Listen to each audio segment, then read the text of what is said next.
So it's Sunday morning and time for a farm update. Got quite a lot of things to say in the intro, so I've had to do a few notes, otherwise I'll forget them. This is Saturday night recording this, and it's been quite a cold few days, but still dry, no rain at all. It's an unknown at the minute how much effect the dry weather's going to have on crops. I suppose we'll never know, because the only way you'd see it is you'd have to water an area in the field, the full length of the field, and combine it at harvest time and compare that to an area that hasn't had water. So and we haven't got that capability, so it's going to be an unknown. But I think the dry weather is really affecting crops, even on these heavy clay soils, not just the light sandy soils. Just regarding watering, one or two people have said to me, why don't we water the crops? Well, we haven't got the capability to do that. It's really expensive. You need reservoirs in place. You can't just take it out of the nearest river. You've got to have abstraction licenses. You've got to pay for it. It's all heavily monitored. You need rain guns. You need all the pipes and reels, and it's only high value crops such as potatoes and vegetables and crops like that you get a payback from it, because it's such a massive capital investment needed to get water laid around the farm. And those people who've got potatoes and vegetables, they've done the job properly. They've got a ring main around the farm. They've got hydrants and all access points all around various fields that they can just pull from and connect the reels up to, connect the pumps up to. So it's all a highly organised and costly job. So that's why you only do that if you've got veg and potatoes and those sorts of crops. Anyway, just one or two things to touch on. This week is Mental Health Awareness Week, and so I just wanted to just remind you really that there was that farmer who we helped. When I say we, as in Forage Aid and Addington, we helped a few weeks ago, who came to me and had made one or two comments on here that just alerted me to the fact that something wasn't quite right, and we managed to get help to him. And I've said after that if anybody wants to chat, if anybody wants me to get them a visit from any of the charities, I'm in contact with all of them through Forage Aid and Addington now joining, or Forage Aid joining with Addington, and the office staff running Forage Aid for us there brilliantly, I must say. So if anybody does want any chat, or even if you want to chat and not speak to any of the other charities, I'm happy to do that. Just message me and we'll do it all confidentially. So please, if anybody wants any help, either me personally or any of all the charities that I'm in contact with, please just let me know. So that's Mental Health Awareness Week. Also, I think coupled with that is the huge things that the government are doing at the minute, the onslaught that they've got for farming, which is just horrendous at the minute. But one or two good things have come out of it this week. The SFI agreement, that's the Sustainable Farming Incentive Agreement, the scheme that they pulled when they should have given 6 weeks notice, and they gave overnight notice, or they gave nothing, they just did it. They've actually now come back because there's a group of farmers said they were going to do some litigation and get this job legally sorted, and the NFU have backed it.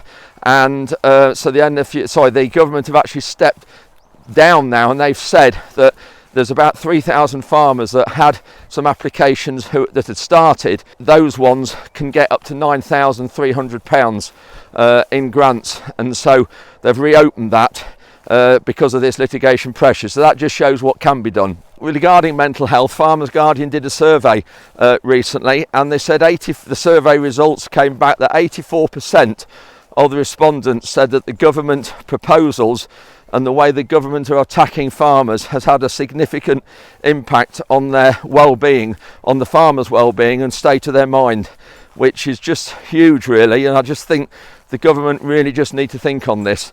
And then as a result of that as well, the EFRA committee, which is the Environment, Food and Rural Affairs Committee, are constantly having a go and highlighted to the government the errors in their ways of this inheritance tax, agricultural property relief, business property relief, things that are they're all abolishing, and the impacts it's having. And they have recommended the EFRA committee and a group actually of Labour MPs have recommended to the government that they delay the onset of this abolishing of the tax reliefs, delay it a further year to be able to get some, for farmers to get advice done and implement that advice, and also for the government to do some serious, not about risk assessments, the wrong word, but to do some serious in-depth studies to see the impact that it's going to have, because I know they've got the figures wrong. We all know they've got the figures wrong. So it's great that Alistair Carmichael and the EFRA committee have come forward and recommended to the government, and it's been backed by some of the Labour MPs as well, so that's huge. This is, so it shows some of the things we're doing and the pressure that people are doing, various organisations and individuals are doing around the country, and it is working. And I did have somebody contact me this week and said, would I give an update on what we do in Westminster when we go? Well, some of the things we can say, some we can't, but generally we're meeting people. We met a Treasury official the other day, and like this last week when we were in London, and just really meeting influential people who we think can have an input and have some help, give us some help. So that's who we've been meeting this last few weeks. Now, Ollie and Martin are in London more than me. I just can't get there so much at the minute with the cereals event being imminent, and I don't think I'll be going this week, but I think they probably are. So all the people we're meeting, they're meeting, our little group, with the help of one or two others as well who's getting us these introductions. So it's all just hugely helpful and highlights to the public as well. So lots of things happening with that. A few questions as well from the last week or two. What makes of tractor have we had over the years? Well, when I was left school, one of the things main tractors was always Fords, and I think Fords were really popular. And Sharman's and Grantham Tractor Company, as it was years ago, and Elbar was another one. Some of you might remember that name, and they were a Ford, so everybody had Ford in the area. So I think Ford were a really good maker. We had Ford a lot, had a few Massey Ferguson. We always had Track Marshall steel track crawlers or Caterpillar crawlers as well, and so they're the main makes of tractors that we've had. And we've had Manitou forklifts for a number of years now, probably 20 years. We did have Sanderson forklifts when we used to grow potatoes, and they were made at Skegness, or near Wainfleet, near Skegness. That's where Sanderson were made. Somebody also said about John Deere tracks when I showed that big 9RX, about an hour 8RX next to it, that John Deere tracks are always having problems. I think they have had a lot of problem with the John Deere tracks, there's no doubt about that, and a lot of it's caused by speed and going long distances on the road. Now you might say, well, tractors have to go on the road. Yes, they do, and I think it's when you take on land and contract farmland a long way away, and I'll talk about contract farming another day, by the way, because I've had one or two questions about that, is when you spend a lot of time on the road taking machinery from one farm to another, going at full speed, so it'll be 40 kilometers an hour, and it warms the tracks up, and I think that's causing the wires inside to snap.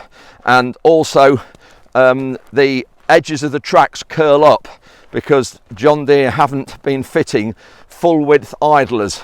Now that's in the corners of the tracks, and I did show this, I think, in my video when we had the 9RX on the farm last week, and it's where the corners of the tracks curl up, and that causes pressure on them as well. But I think John Deere are getting on top of them now, and they've changed make of tracks or something, and I think they've changed the design of them. Going just back to the cereals event quickly, please, if you haven't registered yet, please do so.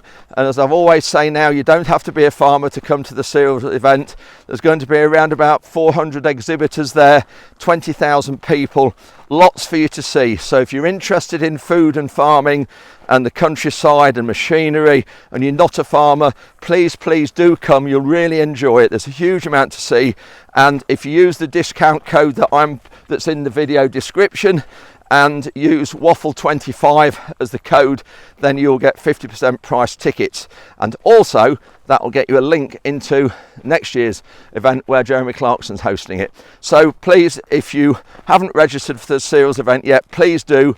It's only 3 weeks away now, so time is running out, but you really will enjoy it, and it'd be great to have a chat with you as well.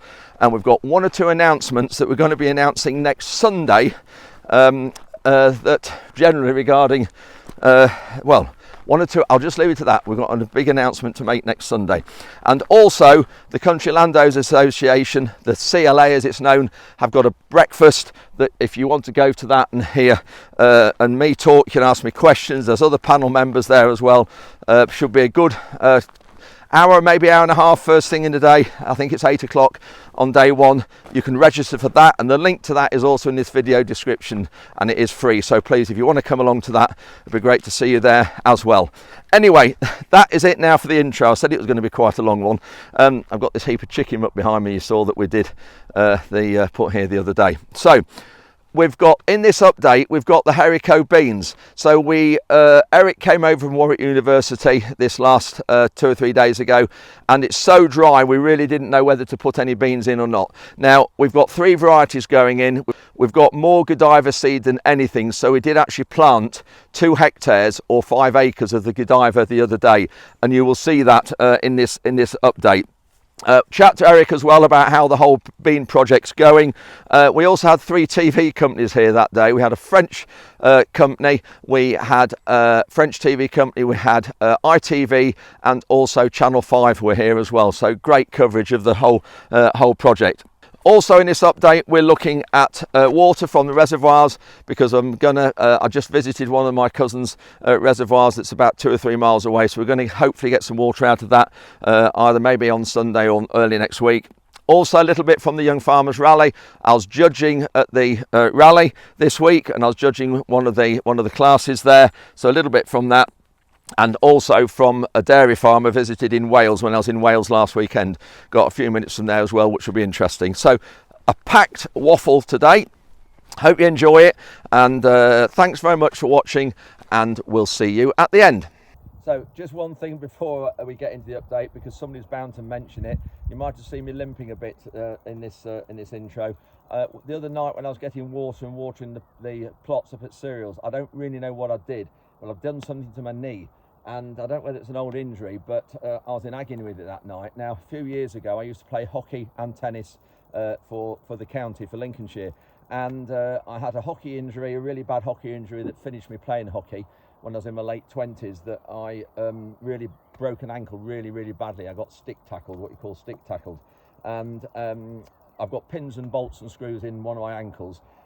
Another knee was a tennis injury that I had a cruciate ligament go in that. That's been repaired. Then another injury, I went snow skiing again in my 20s, and never been skiing before in my life, and went down a blue run, which I didn't realise was a blue run. I was with a group of guys who'd been skiing before, and ended up, it was a 2-week holiday, skiing holiday, and the first hour of day 1 I did this injury. I spent the next 7 days in hospital, and then a week after that après skiing, and so I didn't do much skiing in that 2 weeks. So that's another injury. Then of course you remember the housewarming party when I did a calf muscle. Well, having a dance, yes. Some of you remember that if you've watched this channel for a couple of years. That was a year last September. And then I also ruptured a calf muscle really badly playing tennis in a bubble indoor in the middle of winter. Didn't warm up properly, and I got cruciate ligament damage as well. So I've got quite a few things going on, so I don't really know what is with this knee. I'm going to have to see somebody, but I just thought I'd mention it, because when you see someone limping, you're always very observant, all of you are, so thank you for that. But I'll let you know how I get on. Anyway, that is it for this intro. Hope you enjoy this update, and we'll see you at the end. We've just arrived at the first farm on Saturday. You can just see through there, between the tractor and the shed, you can just see the sea through there, not very far away. We're at a farm, dairy farm, small dairy farm near Holywell in North Wales. And here are some very friendly calves. This one, hello. Really good shelter here. Hello, friendly one. Hello, mate.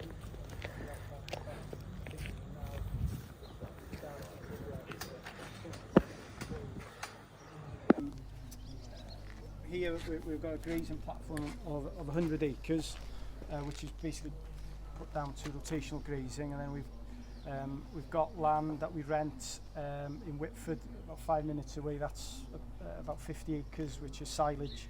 ground, and then we rent some land on like a yearly lease from our neighbour who's given up milking 4 or 5 years ago. So we use his ground as well for silage and putting slurry back on and so on. But the farm, as it is where you stood now, the land, that we're quite lucky that you came up that drive and the land circles the yard, so it lends itself quite well to rotational grazing. So yeah, there's 100 acres here that we try and graze the cows from as soon as possible in the year to as late as possible. We block calve in the spring. We've been doing it later and later over the last few years.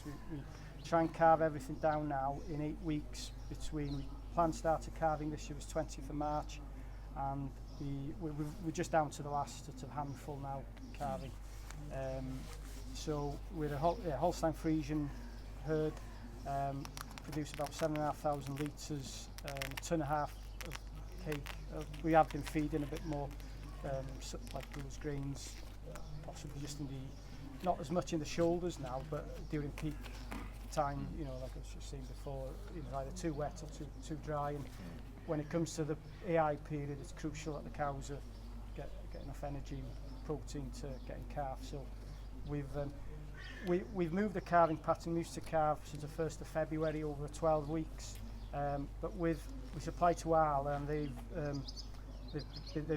changed the contract in terms of seasonality on the A and B price. So we for milk that's produced in April, May and June, every litre that's over our base sort of volume is half what the A litrage is. So we try to sort of move the calving pattern a bit later, so to hopefully miss as much of that window and maybe gain the in July and August onwards, where there's no seasonality, and then there's plus seasonality on the B litres later on in the year. So the cows hopefully will still be milking reasonably well in, you know, September, October, November. So the system's pretty basic really. We rear all our own replacements, and we sell a lot of heifer calves as well. We put everything in calf first 4 weeks, everything in calf to sex semen, black and white.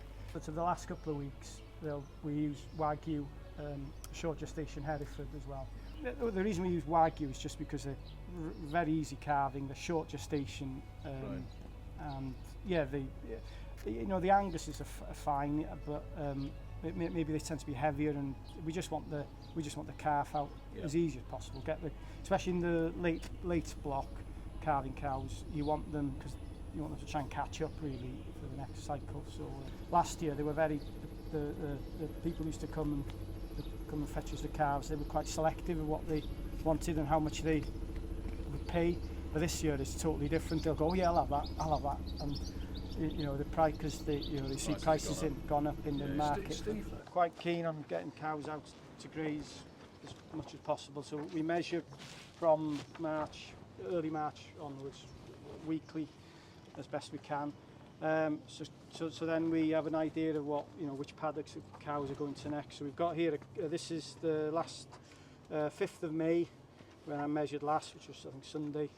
And this is the current situation on the farm in terms of grass at the minute. This is the wedge. What do you measure with? Plate meter, a rising plate meter, yeah.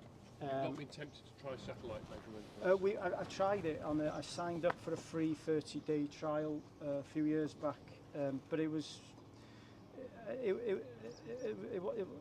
didn't work as it didn't give you the weekly, you know, where the technology is moved on. A lot of the paddocks are ahead of what the target cover going into. We try and get them into around 3,000 kilos of dry matter. That's the cover, you know.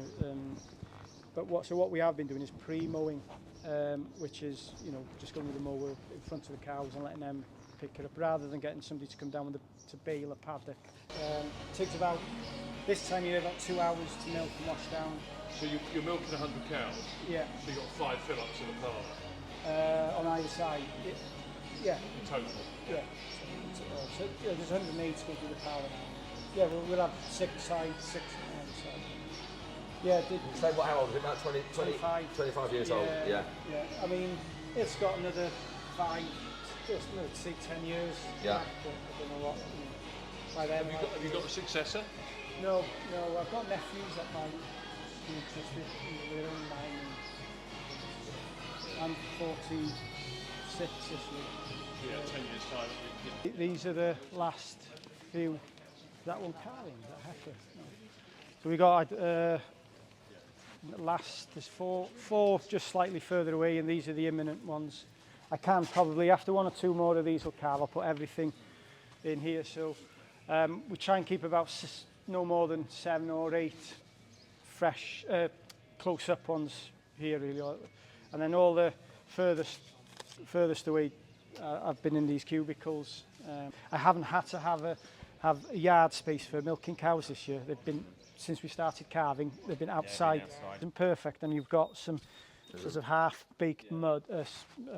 It just spins. And So it's a robot, so it sort of sweeps the... collect. Yes, it hoovers into up the there. muck. It's got a small vacuum pump. Probably do with some for your walk. It's not happy, apparently, because it slipped off the edge over there this morning, and it just needs some settings changing. That's why it's bleeping. But Lely, actually, the one company that do a huge amount of robotic things, automation for dairy farmers. This is a brush that the cows use to itch and scratch the backs. Those two, that like brown one and I like that one.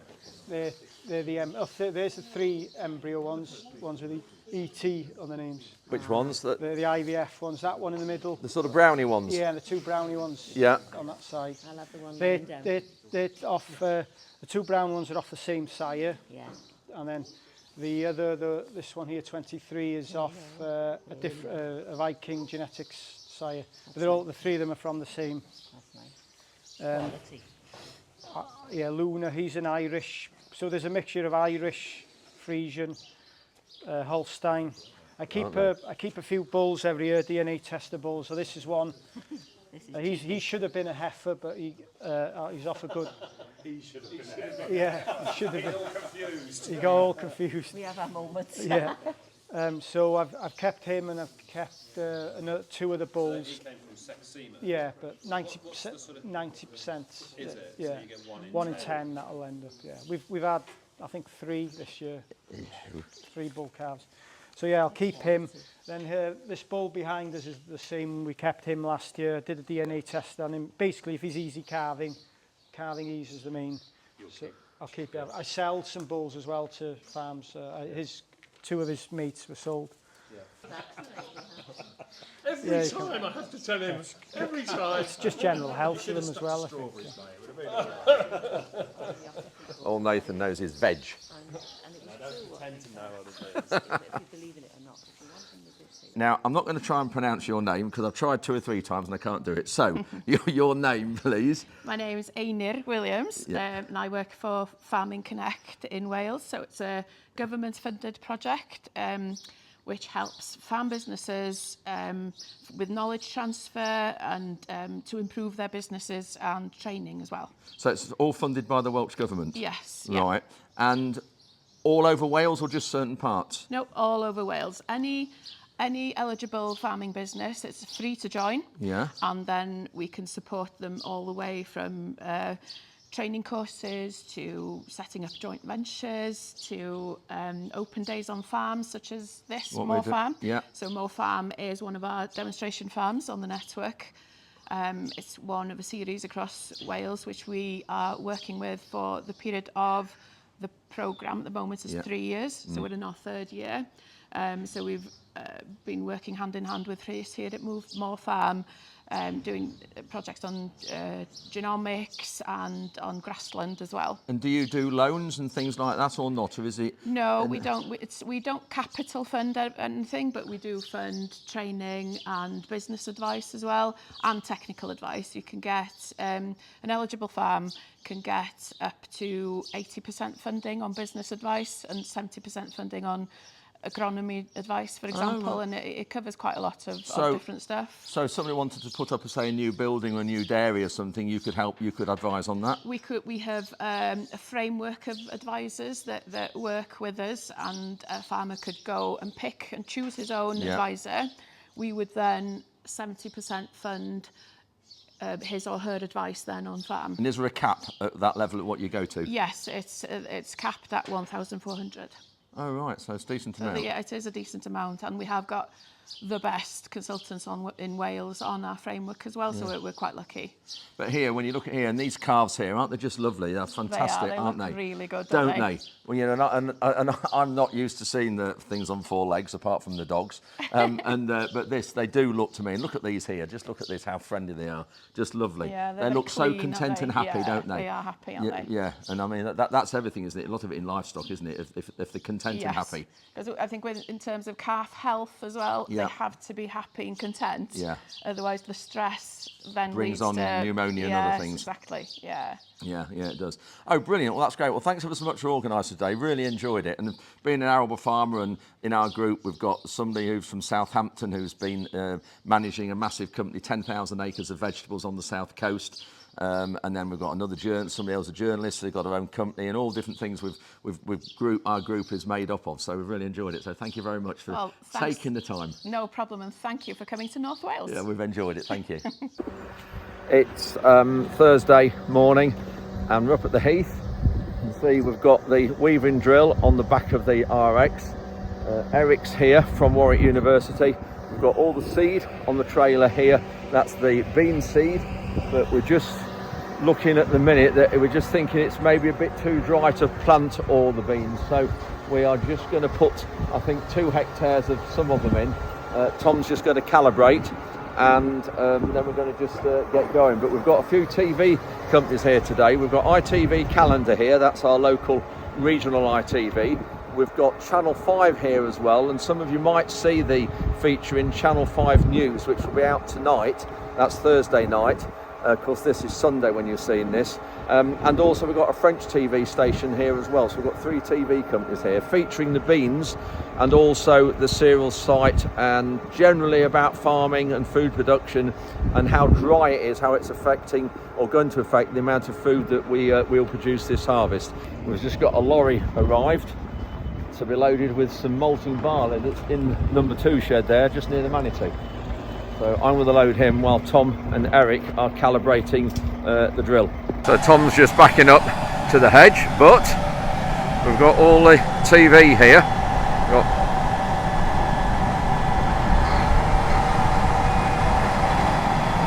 The one on the right is from ITV Calendar. He's working the drone. We've got Channel 5 in the middle. Then we've got the French company on the end of the hedge.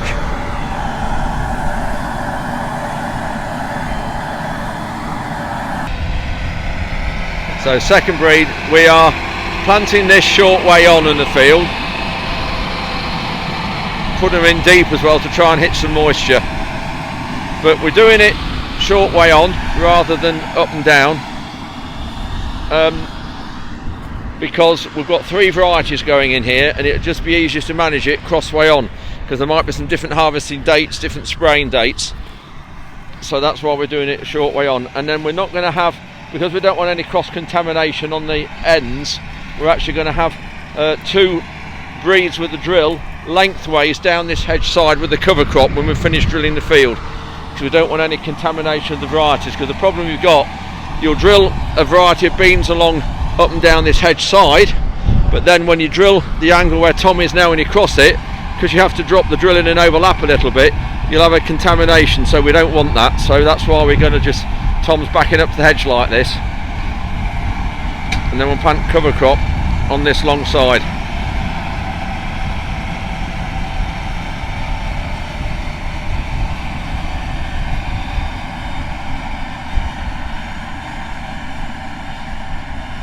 Right, Tom's got, cameraman got in now. Brad is going in a minute.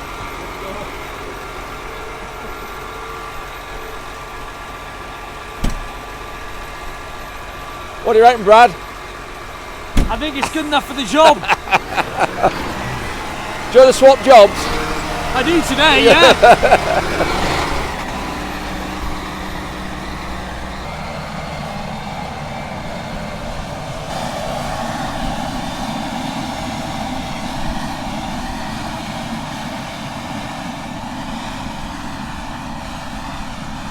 So Brad's just getting in the cab now, but George is actually going to do a piece here. This you might have seen this on Channel 5 News.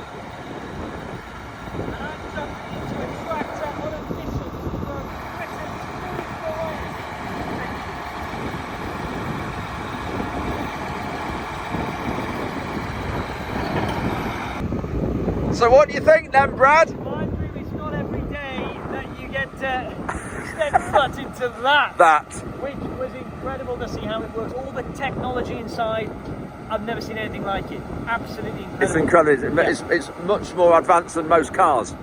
Oh, it's more advanced than my car. I mean, I thought, my car had, all the gadgets, kind of rear view sensors, cameras, and the music. You can even get CarPlay in that. Yeah, you can, isn't it? And he was just telling us that we're just running slightly low now on the seat, so I think he's just checking it. To make sure, make sure it doesn't run out. Yeah. Incredible. Brilliant. Tom's got finished that little bit, and we're not doing any more deciding because it's too dry. So we've just got 2 hectares of the Godiva in. We're not putting the Capulet in. Anyway, Barry's got finished up there. Just come to have a word with this about another lane he wants doing. So Barry's there. Ruben's just trimming the field now with the rolls. So it's important we get these rolled as quick as we can to conserve the little moisture there is there.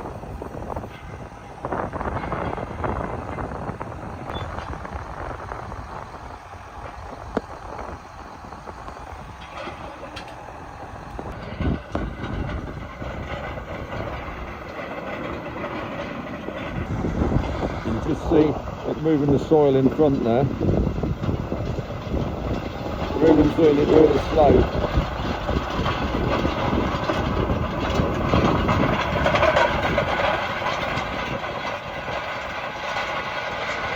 Normally it would consolidate it a bit more than this, but because it is so dry, it's not consolidating it as much as it normally would. Because you need moisture to actually consolidate it. But there's nothing more we can do now. We just hope that these are going to grow. We've got just under 2 hectares here, so 5 acres we've put in here of the Godiva.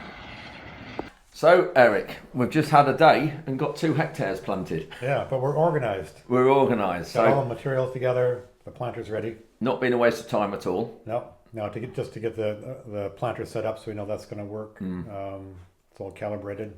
The seeds all in one place.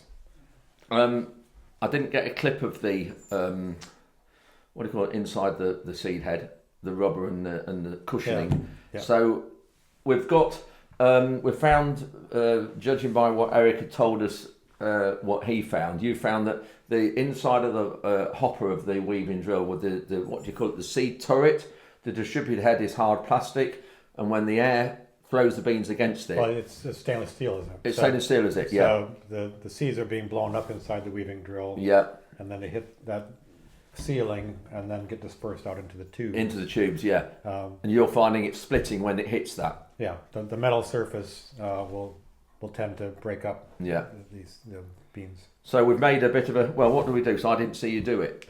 So Tom and Ruben, they took a piece of carpet and then another layer of some rubber and just inserted it inside. Yeah. And it's held in place by the clamping down. Yeah.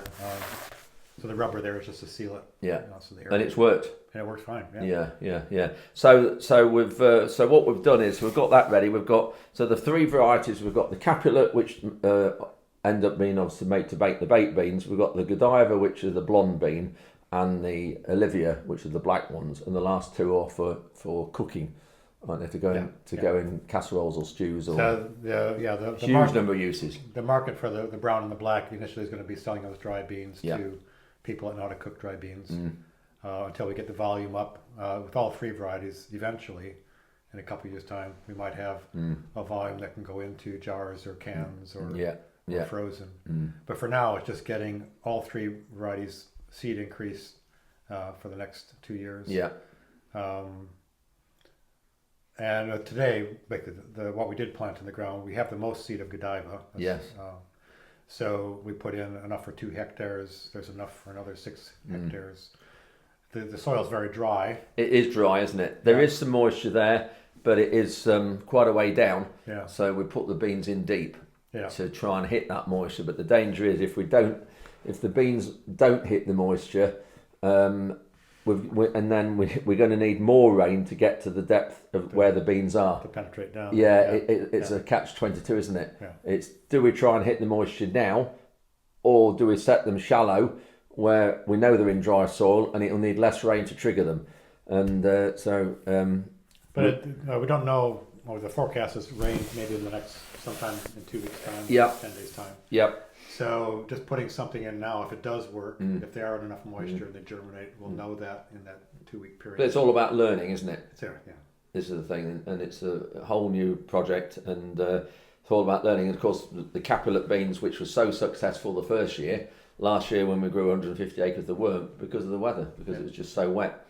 And the exciting thing, I would say, we just started talking about it, is Roseanne and I, who's Roseanne being here, we're looking at setting up the company with the university to actually start selling food. Yeah. And to have that in place, it makes all the conversation about who's going to grow it, how much to grow, where is it going to go, the marketplace is starting to take shape. Yeah. And this is the year that we put it all together. Yeah. No, that's good. So we'll see. So the idea is now, if we get some rain, if we get any, we're ready to go. We've got all the seeds, the drill's calibrated. Great. Thanks, Eric. It's Saturday morning, about 9 o'clock. I've just arrived at a farm near Alford. It's the County Young Farmers Rally. This is the same rally that we had at the farm a couple of years ago, and I'm judging one of the classes. So people are just starting to arrive. Not very warm here, it's only about 11 degrees. You can see it's very cloudy, but not raining. Anyway, we'll go and see the class I've got to judge and spend a few hours here. So what I'm doing is I'm judging the ATV class, or UTV class, around the slalom course. Anyway, someone will know this guy. There's an OAP class as well, and we've got Ian Watson in here from Louth, otherwise known as Giblet.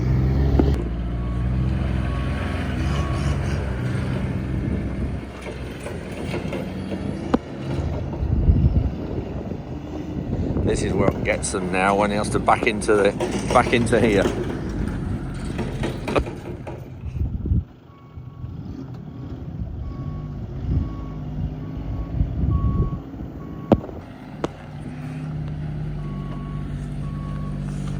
Have to back through here, and if they clip anything, it's adding 10. Whoa, that's 10 seconds on. 20, 30.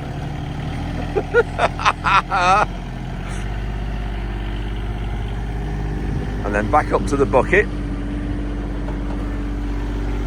That'll do.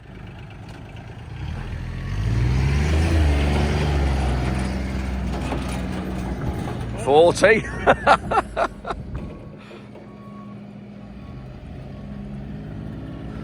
So what we're doing is every time he touches something, it's add on 10 seconds. So then backing in here. What we like that side, but keep coming. Whoa! This is the last competitor, who was the first one that's taller than the buggy. Right, in you get.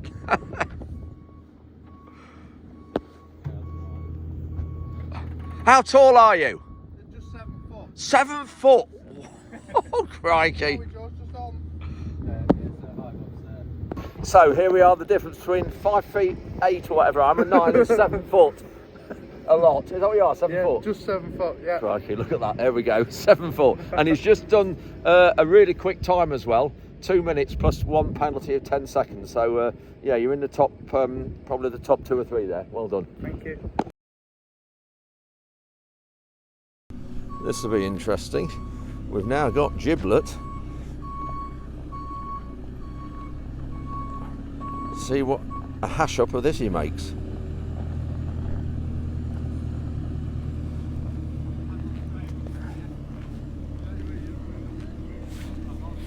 He already complained that we added on too many points for the ATV challenge.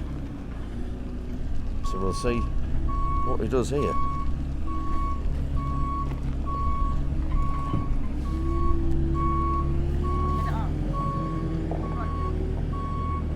Can we have Long Bennington, Loud and Rugby for prepare a pigeon for the oven?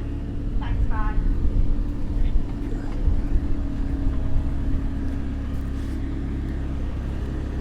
Come on, Jib, don't cock it up. I'll try my best, Morty. I'll try my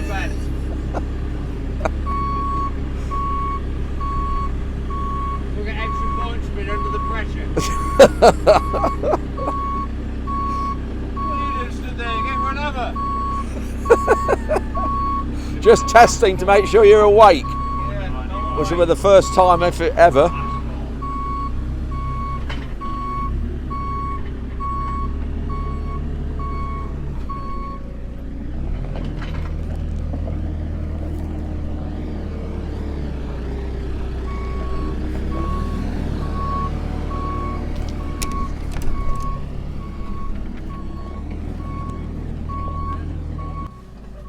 There we go, that's Giblet finished. Bound to have got some penalties. Bound to have done. And he'll moan like a stuck pig, I bet, if he has.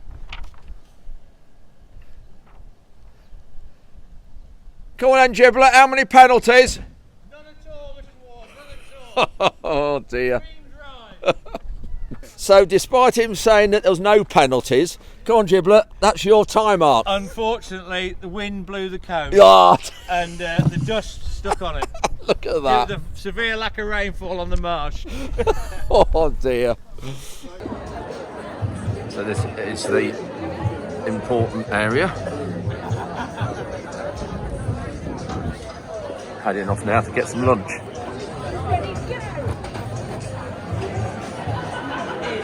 Ah, here we are.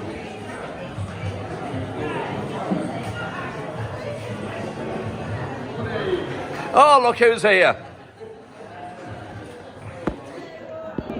So you can see a lot of people behind me here. The idea of the rally is there's lots of competitions and all young farmers clubs enter them. And I'll just go through in the hall here some of the competitions that's been judged, and there's outside things as well. You just seen me, I've been judging the ATV, that's the all-terrain vehicle driving. We've got forklift driving. There's all sorts of things going on. I'll show you some of them here, and then of course there's a big social at night as well, which is a massive draw. It's the young farmers obviously enjoy that. It's fantastic. So these are some of the things. Some of these have been taken away. You've got floral art.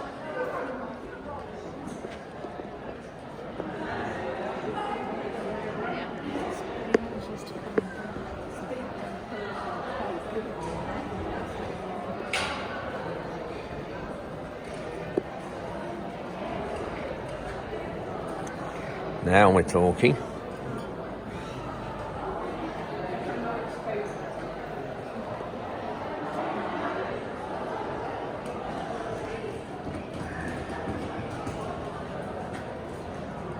Lots of things have been taken out actually now because it's all been judged this morning. So I've got Danny Wells with me. Now Danny, your rally chair, is it just for 1 year? Just the 1 year, as far as I'm aware, unless I decide that I'm going to do it again. And which Young Farmers Club are you? So I'm Louth Young Farmers, which is just down the road from here. So yeah, and I have been for the last 4 or 5 years. Now Louth, I seem to remember when I hosted the rally, which was it 2 years ago? I think 2 years ago. Two yeah. when I didn't Louth do really? Did you win the tug of war? We might have won the whole thing. Oh, you won the whole thing, was it? Oh, I thought that's something. Yeah, You it just was something like that. Yeah. It flashed a memory that did. Yeah. So, great event, and I'll happily have it back at all. And I've just judged the ATV, UTV, I don't know what you call UTV it. challenge, So, yeah. what other things like that? You've got forklift driving as well. Yeah, we've got the forklift handling, which is just for taking boxes and pallets and stuff off the trailer. We've got tug of war happening later on this afternoon, a machinery challenge, which is calibrating the drill. Yeah. As you can probably hear slightly in the background, we've got dance routine happening. Yeah. We've got karaoke happening as well throughout the day. Pillar fight in the field in the main area. And is that over water again? That's over water again. Yeah, so people love that. With a pole covered in plastic that's soaked in fairy liquid. Yeah, so as that's slippery as you can get. That's for the obstacle course later on as well. We've got a pipe, you can probably just see in the background. We've got a pipe coming down into the pool where the people are going to slide down that pipe and into the water for the obstacle course, which people are a bit worried about, but it'll be absolutely brilliant to watch. And then I see you've got a horse pronto drill there, just you can see in the corner there. What's the idea of that? So that's just a little bit of a trade, but also mainly it's a competition. So we're doing calibration of a drill for a competition. Right. So it's just something different to what we have done previously. It's classed as a machinery challenge, so it's just a general thing that people are able to take part in. And have you got then at night, you've got your usual party tonight? We've got the normal party tonight starting at around about 7 o'clock straight after the presentation. and then it'll be hopefully a great night. Brilliant. We've got over 100 pre-sale tickets already. Yeah. 37 people camping. So we've got a lot of people keen this year, and which is great for the county and different clubs and stuff like that. And we are, so where we are, we're at, are we east of Alford, aren't we?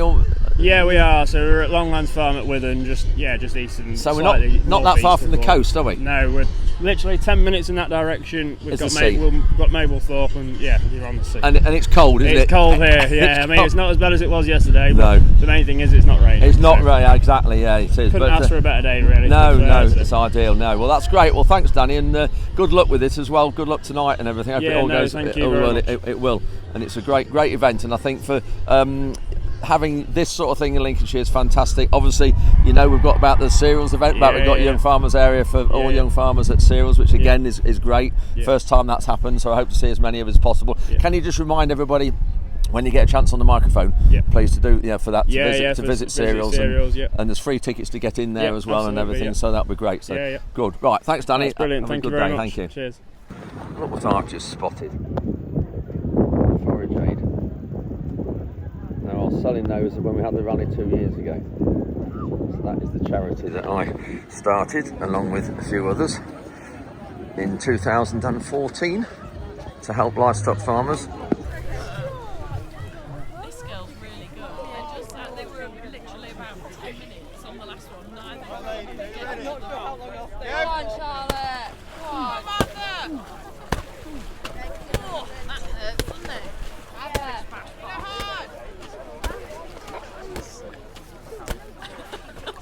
Charlotte. I'm knackered. Come on, Charlotte. He thinks clearly very highly of me. No.